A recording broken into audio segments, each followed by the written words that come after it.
เริ่มพรเด้อญาติโยมทุกคนทุกท่านเนาะจากไทยเสาร์วันที่10พฤศจิกายน2568วานก็ไปคิดนิมนต์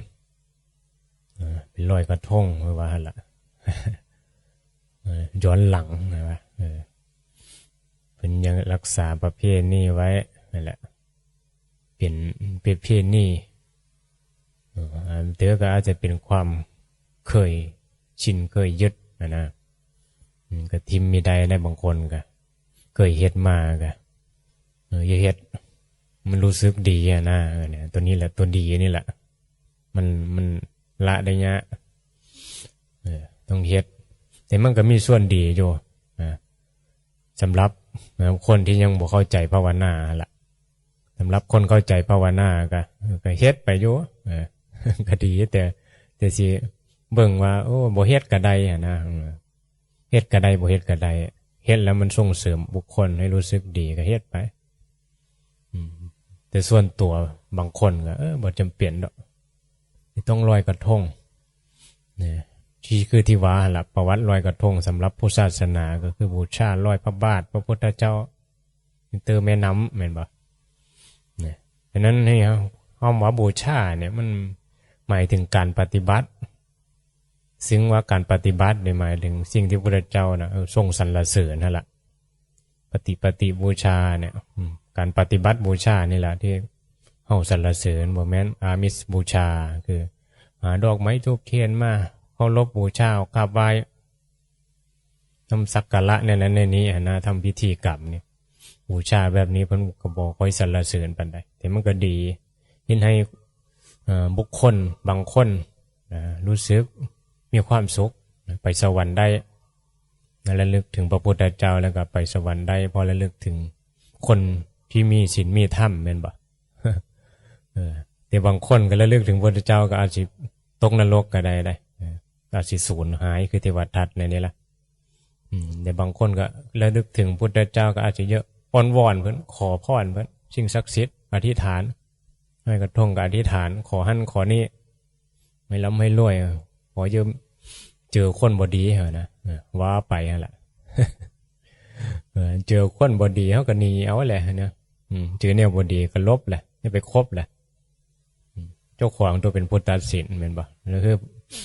บ่ให้เจอคนบ่ดีเจอคนดีๆมันบ่มีมันต้องมีการเจอกระทบสิ่งที่ดีบ่ดีทั้งนั้นแหละแต่ตัวเฮาเป็นผู้ตัดสินบ่แม่นบ่ถ้าสิเลิก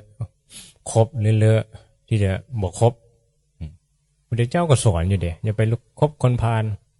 สีวนาจะปาลานังเด้การไม่คบคนพาลเป็นมงคลเด้เป็นมงคลตัวเนาะบ่คบคนพาลบ่คบคนชั่วให้คบบัณฑิตเนี่ยคบบัณฑิตก็เป็นมงคลแหละบัณฑิตก็สิซอยบ่แนวทางการดำรงชีวิตอยู่อย่างเป็นสุขเด้ให้คบแต่คนพาลมันก็มีแต่ทุกข์มีแต่แนวทำโซแหละคนพาลละพาเฮ็ดหยังเห็นบ่คนบ่ดีคนติดเหล้าคนเมายาในนี้ล่ะส่วนไปปล้นไปฆ่าไปจี้เขานี่นะส่วนฆ่าสัตว์บางคนคือส่วนผิดศีลนั่นแหละคนบ่ดีผิดศีล5เนี่ยนี่ล่ะพื้นๆได้ศีล5นี่คบคนประเภทที่ว่าส่วนไปฆ่าสัตว์นี่อย่าไปคบอันนี้ส่วนทำบาปไปเนาะลักทรัพย์นี่อย่าไปคบประพฤติผิดในกามขี้โตโกหกมดเท็จคือกันพ่อค้าแม่ค้าเนี่ยหลอกลวงโกงกินต้มตุ่นกันนะเนี่ยเขาฝึกวิชามารวิชาเว้าจ่าประโคมเนาะลูกจักเว้านะเว้าเก่งเว้าเปลี่ยนเว้าปล่อยขายของก็ต้องเว้าหวานๆนั่นแหละไม่ได้แม้นว่าเขาสิมาเว้าแบบให้หายซื้อให้ค่อยเหนื่อยนี่ค่อยเอามาขายมันก็มีแม้นได้เนาะก็ต้องเว้าหวานๆของดีคุณภาพดีเนี่ยนำเสนอแหละกามเสื้อโลกเอาก็ภูมิใจเสนอเนี่ยสิ่งที่กิเลสต้องการเอาบ่มีสติปัญญาก็ลงไปบ่ฮู้จักกรรมฐานบ่ฮู้จักธรรมะเนี่ยชีวิตมันก็เลยหมกมุ่นอยู่กับรูปเสียงกลิ่นรสเจอผู้นั้นผู้นี้เอามาล้อกันแล่นไปแหละเหยื่อสำหรับกิเลสมันคือรูปเสียงกลิ่นรสเป็นอาหาร จังว่าเฮานี่อยู่ในโลกของการศึกษาธรรมะเนี่ยควรที่เรียนรู้ให้เห็นความจริงของชีวิตที่มันเป็นสุขเป็นทุกข์ย้อนใจที่มันมีกิเลสแก้ไขความเห็นที่มันถูกต้องเนี่ยมันก็บ่หลงกับสิ่งปรากฏคือครูบาอาจารย์เพิ่นบอกเนี่ยไฟเป็นของร้อนไฟคือใจที่มันมีกิเลสตัณหาไฟคือราคะคำว่าไฟมันฮ้อนมันจะเห็นรูปมันจะฟังเสียงมวนๆกินอาหารแซ่บๆแล้วก็ว่าสุขแท้จริงแล้วมันก็มีความร้อนอยู่ตลอดมันต้องการอยู่ตลอดนะเห็นป่ะต้องการเยื่ออยู่ตลอดมันบ่งจักดับไฟให้มันหมดให้มันดับสนิทนั่นแหละก็ดับทุกข์ไฟที่ว่าไฟตัวตนนี่แหละไฟราคะตัณหาโทสะไฟโลภไฟโกรธไฟหลงนี่แหละตัวจุดชนวนคือความบรรลุอวิชชาหัวหอกของความทุกข์นั่นแหละคือความบรรลุเป็นอย่างก็บรรลุก็บ่มาเรียนรู้บ่ฮู้จักธรรมะบ่ฮู้จักทุกข์บ่ฮู้จักเหตุของทุกข์ก็สิรู้แนวใดก็เพิ่นไปพูดกับสิ่งปรากฏไปว่ามีความสุขเนี่ยโหจุ่มเดียวคุยเดียวเห็นบ่โลกเขาประชุมกันว่าสิมีความสุขกับมันอันนั้นอันนี้ได้ดีมีเป็นได้อย่างสมปรารถนาก็ว่าสุขก็พากันหลงหัวปักหัวปั่มอยู่นั่นละยื้อแย่งแข่งขันกันย้อนกิเลสตัณหาแหละมันสิย้อนอย่างย้อนความโง่ในจิตใจของแต่ละคนคนรวยเศรษฐีมหาเศรษฐีเห็นบ่เขาก็ต้องการรูปเสียงกินรถมาเสียบแล้วก็มีความสุขที่หาความสุขจังหยังซะสัตว์โลกมันก็เรื่องเดียวนะเรื่องกามบ่รู้โทษของกามบ่รู้เหตุของทุกข์มันก็ลงไปนั่นแหละว่าเฮาได้มาฟังให้มันเข้าใจอริยสัจนี่มันเห็นเหตุของทุกข์ให้มันชัดเจนมันสิหันมาเบิ่งเจ้าของมันสิอยู่ด้วยเจ้าของได้บุคคลต้องอยู่ด้วยตัวเองต้องยืนด้วยรับแข็งเจ้าของจังว่าเป็นบุคคลที่เข้มแข็งมีกำลังของปัญญาคือเป็นกำลังของสติสมาธิปัญญาล่ะที่บ่อะไรอาวรณ์พวกนั้นพวกนี้บ่มีหมู่ก็บ่เงาอันยังเงาอยู่แสดงว่าบ่มีกรรมฐานในจิตยังพึ่งพาเจ้าของบ่ได้ยังบ่มีธรรมในใจยังเยอะมีโผยังเยอะมีแม่ยังเยอะมีหมู่เนี่ยนึงหาเหยื่อมาเสพนะบางคนบ่มีโผมีแม่ก็หาอันนั้นมาเลี้ยงเห็นดิหามาหาแมวหาปลามาเสพก็เหยื่อคือกันนั่นแหละรูปที่ปรากฏการใส่แมวเลี้ยงก็เสพแมวน่ารักใส่หมามาเลี้ยงอย่างนี้แหละก็ลงมายึดหมาตายก็เป็นทุกข์กับหมาให้น้ำหมาเนี่ยมันเหตุปัจจัยที่เฮาบ่ศึกษาธรรมแต่ที่นี่เฮาศึกษาธรรมมีเหตุปัจจัยเฮาเลี้ยงก็เลี้ยงอยู่น้ำเดียวก็สงเคราะห์เดียวแต่ที่นี้ก็เบิ่งใจเจ้าของมันยึดอยู่บ่ยึดมันถือมันกับสิ่งที่มีนี่บ่มันอะไรเอาบ่อยู่บ่เวลาหมาตายหรือว่าบุคคลต้องตายจากกันอยู่แล้วแม่นบ่ผัวเมียต้องตายจากกันครูบาอาจารย์ว่าลูกศิษย์ลูกหามาอยู่น้ำเดียวในนี้ก็ต้องตายจากกันนี่แหละกรรมฐานเพิ่นให้ศึกษานี้ศึกษาความพัดภาคศึกษาความแก่เจ็บตายมันเป็นความจริงสัจธรรมคือความจริงเนี่ยเราต้องฟังความจริงคนฉลาดเขาบ่ปฏิเสธความจริงดอกและหัวเขาก็หูพึ่งพร้อมแล้วว่าความจริงมันเป็นอย่างนี้เขาจะฟังคนมีปัญญาคนส่วนคนบ่มีปัญญาฟังความจริงกับบ่จะได้ยินปฏิเสธบ่เยอะฟังทุกข์ทั้งที่เจ้าของเป็นทุกข์ได้แม่นบ่บ่เยอะฟังความตายทั้งที่เจ้าของก็ต้องตายบ่เยอะฟังความพัดภาคทั้งที่เจ้าของก็ต้องพัดภาคก็เห็นอยู่พัดภาคจักอันนั้นจักอันนี้ก็เขาโลกแสดงให้เห็นอยู่ปู่ย่าตายายพ่อแม่พี่น้องตายจากกันอยู่ก็แสดงให้เห็นอยู่ว่าเนี่ยเฮาสิอยู่นำกันได้บ่โดนต้องตายจากกันก็ยังบ่ยอมรับโง่หรือฉลาดซะยึดมันถือมันหยังซะก็เห็นอยู่ว่าบ่มีหยังเป็นของเฮาเนี่ยคำสอนพระพุทธเจ้าก็ยังมาเบาะครูบาอาจารย์ก็มาเบาะนำเสนอความจริงให้ฟังในเรื่องก็บ่เข้าใจก็มีได้บางคนมาฟังยังยอมรับไม่ได้เป็นอย่างกิเลสยังหนาอยู่แล้วใจมันยังบ่ลงธรรมมีกำลังธรรมมันมีแต่ กิเลสนั่นแหละเป็นผู้นำอยู่ใจจังว่าใจนี่เป็นสิ่งสำคัญนี่แหละแม้สิมาอยู่ไกลสื่อคำสอนเท่าใจบ่น้อมมามึงก็บ่มาคือว่าแล้วเราต้องคิดเจรณาให้มันเกิดปัญญาให้มันได้แม้ว่าสิมีความรู้แม้ว่าสิได้ฟังสิ่งที่มีก่อให้เกิดปัญญาแต่เจ้าของบ่น้อมไปพิจารณามันก็บ่เกิดปัญญาเอาไปโรงเรียนครูสอนให้เกิดความรู้เห็นบอกคนบางคนเล็กน้อยบางคนเขาก็เรียนบ่เก่งยังโง่อยู่แต่บางคนวัดฉลาดเก่งก็ย้อนเขาตั้งใจฝึกฝนของเขาแม่นบ่จะไปโทษครูเนี่ยได้มันต้องพึ่งพาเจ้าของทั้งหมด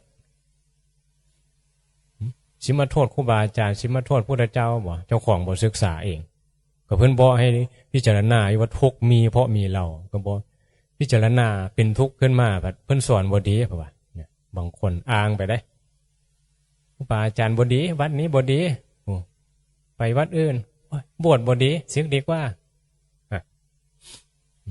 ก็บ่เห็นประโยชน์ของการบวชเลยบ่เห็นว่าอย่างคือทุกข์เหตุของทุกข์บ่ดีนะได้บวชดีแต่มันสิพาเฮาพ้นทุกข์บ่คนบ่เห็นประโยชน์ก็เลยว่าบ่ดีเพิ่นก็บ่ได้ว่าหยังครูบาอาจารย์พุทธเจ้าก็บ่ได้ว่าหยังเพราะว่ามีบุคคลที่ฉลาดแล้วเขารับฟังแล้วก็ปฏิบัติตามเขาก็พ้นทุกข์ได้เห็นบ่ว่ามันอยู่ที่ตัวเฮาทั้งหมดได้เฮาอย่ามาตำหนิวัดว่าเพิ่นเฮ็ดแนวนั้นเข็งแน่ก็ว่ามีดีแล้วว่าบ่ปฏิบัติก็ว่าบ่ดีมันบ่ได้อยู่ที่วัดหรือสิ่งปรากฏมันอยู่ที่จิตที่มันน้อมเข้ามาเรียนรู้ธรรมะให้เข้าใจเนี่ยแล้วทุกอย่างเฮาสิเห็นว่ามันคือธรรมะทั้งหมดเขาผู้ใดบ่ปฏิบัติพระบ่ปฏิบัติ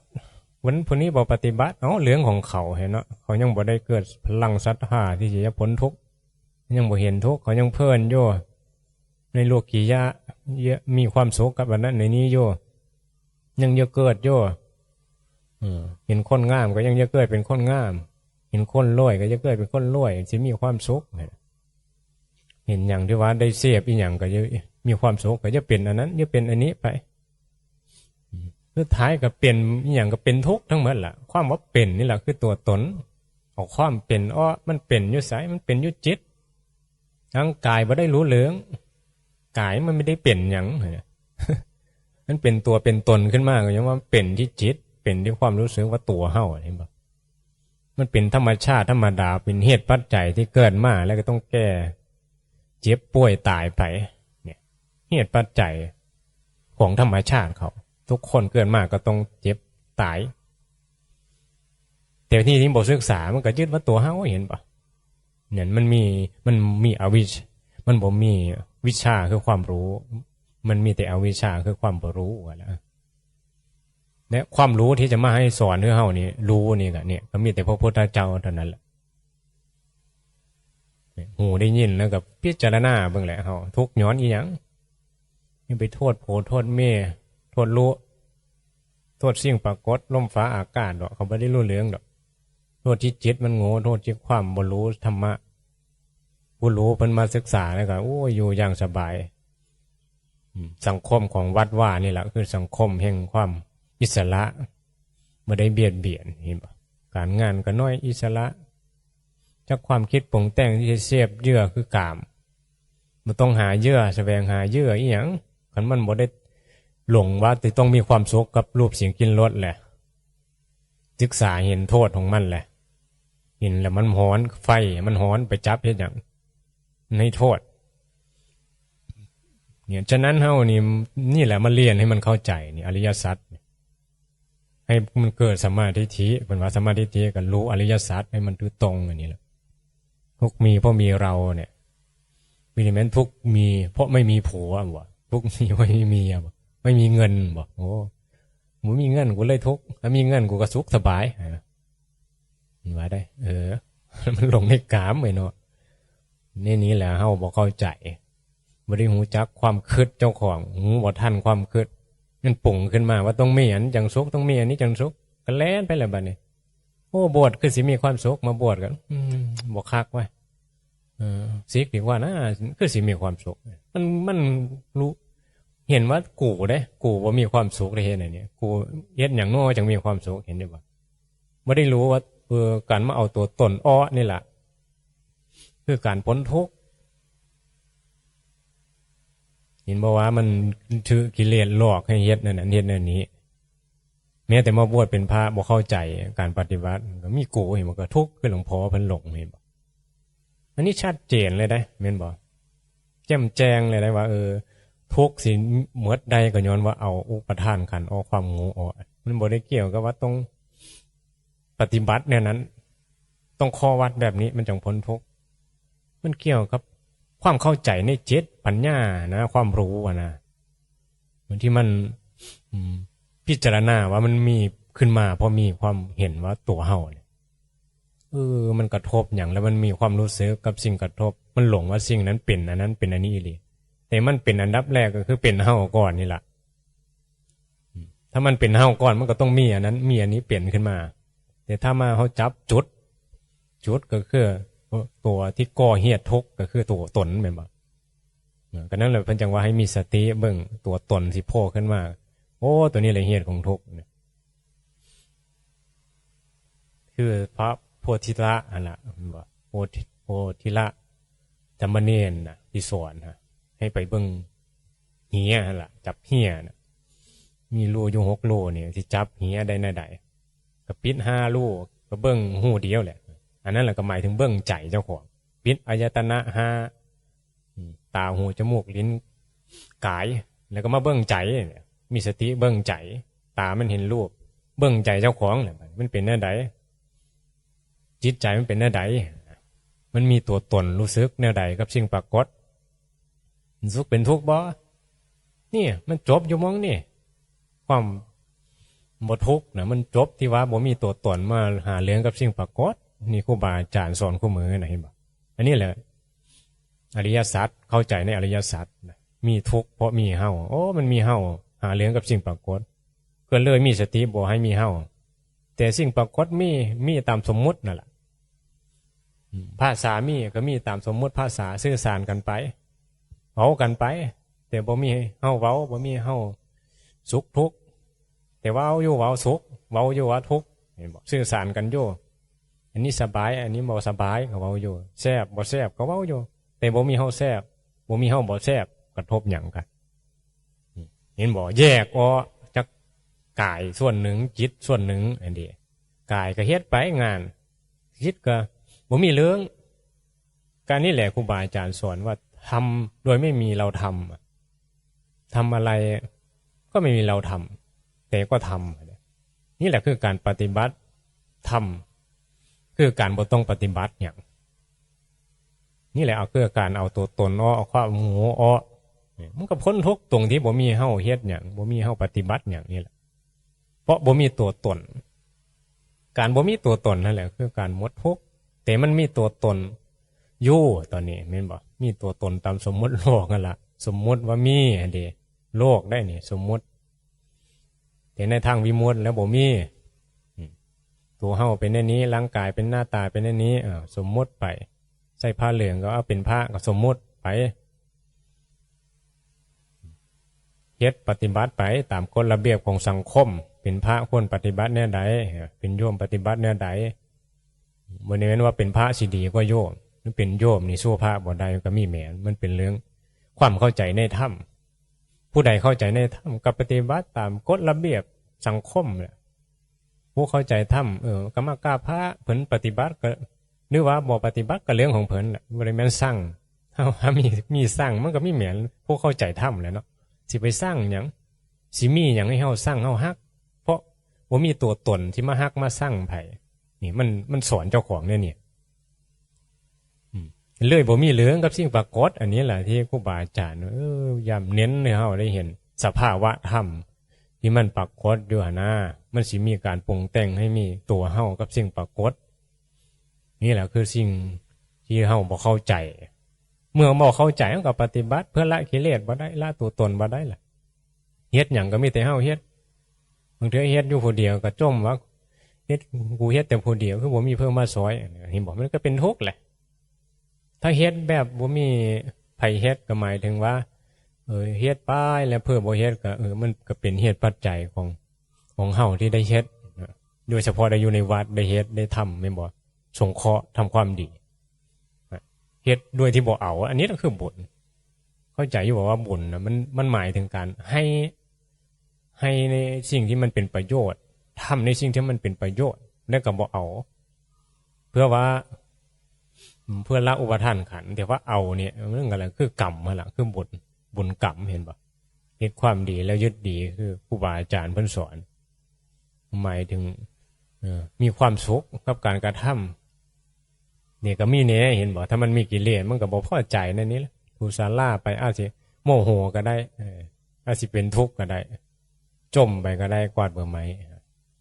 เพราะบ่รู้หลักการภาวนานั่งสมาธิอาจสิงุดงิดก็ได้เดินจงกรมอาจสิงุดงิดก็ได้ใช้อุบายในการภาวนาบ่เป็นมันก็เลยบ่เกิดประโยชน์นี่แหละจังว่าเฮาต้องมีความเห็นให้มันถือต้องชัดท่าให้มันเกิดปัญญาให้ความเชื่อที่เฮาเนี่ยพิสูจน์ได้นะความเชื่อแบบนี้มันเฮาเอามาพิสูจน์เองแล้วเห็นผลเองนั่นแหละแล้วมันก็เกิดศรัทธาเองเมื่อเกิดศรัทธามันก็สิฟังไว้มันพิสูจน์โดยเจ้าของหูโดยเจ้าของมันได้สนใจเพ้อแม่นบ่บวชมันดีบ่ดีมันก็เว้ายะอะแล้วบ่เพิ่งบางคนบ่ได้บวชก็บ่ฮู้ว่ามันดีนั่นแหละแล้วบวชมาบ่ปฏิบัติใส่เสื้อนี่ให้เกิดประโยชน์เขาก็ว่าบ่ดีมันก็ถือต้องของเขาแล้วเขาปฏิบัติบ่ถือมันก็บ่ได้ผลแหละก็บ่ดีแหละส่วนคนปฏิบัติถือหมายถึงว่ามาใส่ผ้าเหลืองแล้วกิเลสมันลดลงมันเบาสบายอีหลีเนี่ยเขาก็มีความสุขกับการบวชแม้สิเผชิญกับความทุกข์เขาก็ได้ศึกษาเพราะมันเป็นหนทางที่สิเฮ็ดให้พ้นทุกข์อยู่แล้วแนวทางเนี่ยมันมีการคอยให้เตือนสติเจ้าของอยู่แล้วเห็นบ่ผ้าเหลืองหรือว่าขอวัดปฏิบัติในการเป็นพระแม้ภาระอีหยังก็บ่ได้หลายเบาสบายไม่ได้วิตกกังวลกับการอยู่การกินการนอนได้อย่างมากก็ชานไม่ได้เดือดร้อนกับความเยืนรวยเป็นบ่สนรวยบ่สนจนแต่สนว่ามันมีกู่โผล่ขึ้นมาบ่สนว่าเพื่อสิฮักเพื่อสิสร้างเพื่อสินินทาก็แล้วแต่สู่เจ้าเบื้องใจเจ้าของตัวผู้ภาวนาที่ไปมาปฏิบัติบ่ให้เขาด่าเขาส้มมันก็มีแม่นแหละมีอยู่แล้วแหละแม้แต่ว่าสิเว้าธรรมะดีสำใดคือพระพุทธเจ้าก็ยังมีคนด่าครูบาอาจารย์เทศดีสำใดก็ยังมีคนด่านับภาษาอย่างน้ำเฮานี่แหละมันเข้าใจถ้ามันก็สิบอกแค่คือว่าล่ะเบื้องเจ้าของมันธรรมดาอยู่แล้วโลกอันนี้แหละคือการปฏิบัติที่ต้องใจเฮามันก็เบาสบายแหละแม่นบ่มันเห็นโลกอย่างแจ่มแจ้งหมายถึงเข้าใจธรรมชาติของสัตว์โลกว่าเขาต้องยึดอยู่แล้วล่ะเขาต้องเสพเขาต้องหาเรื่องกับสิ่งปรากฏเนี่ยถ้าเขามีกิเลสเขาก็สิหาเรื่องกับเขาคือกันแย่งกันหาเรื่องนะแย่งเหยื่อกันนี่อย่างดีก็แย่งกันเอามาเสพมองใดงามก็แย่งกันไปเบิ่งวัดใดงามก็แย่งกันไปเที่ยวอันเด้แห่กันไปเบิ่งเสพกันไปแหละมีข้าวอย่างดังๆก็พากันเบิ่งอันเด้ข้าวไม่ดีก็พากันด่าข้าวดีก็พากันชื่นชมเนี่ยจักน้อยแต่บ่ค่อยเต็มที่ดอกเหมือนว่าคนดีก็ได้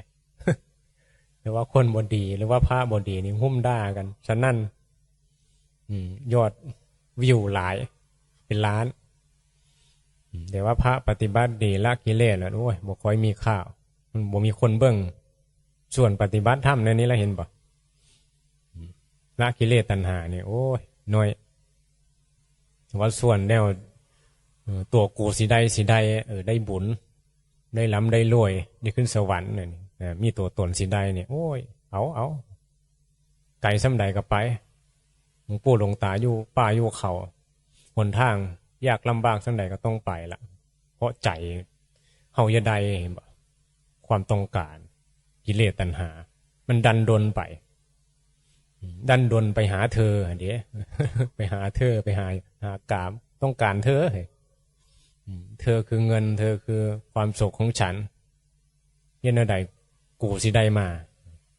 เ เขาก็ปล้นธนาคารเนี่ยเห็นบ่เนี่ยมันเรื่องของกูทั้งนั้นแหละตัวตนทั้งนั้นแหละมันไม่ได้อยู่สายอยู่ในบุคคลที่บ่มีความรู้ในคำสอนพุทธเจ้านี่แหละมันก็เลยหลงว่าเป็นตัวตนของเฮาเนี่ยแต่ละคนก็ยื้อแย่งแข่งขันกันไปกับวัตถุกรรมอาศัยเครื่องล้อต่างๆในโลกเสียบไปเสียบไปแล้วก็สุดท้ายก็พัดภาคตายไปสิได้หยังเกิดมาตายทิ่มซื่อเสียดายเกิดมาเจอคำสอนพุทธเจ้าแล้วบ่รู้ทุกข์บ่รู้เหตุของทุกข์โง่กันเกิดมาเสียชาติเกิดซื่อบางเทื่อก็โสก็หมาบอกฆ่าพ่อฆ่าแม่มันสิบ่โสเนี่ยได้แม่นบ่หมายมันยังบ่ได้ฆ่าแม่มันได้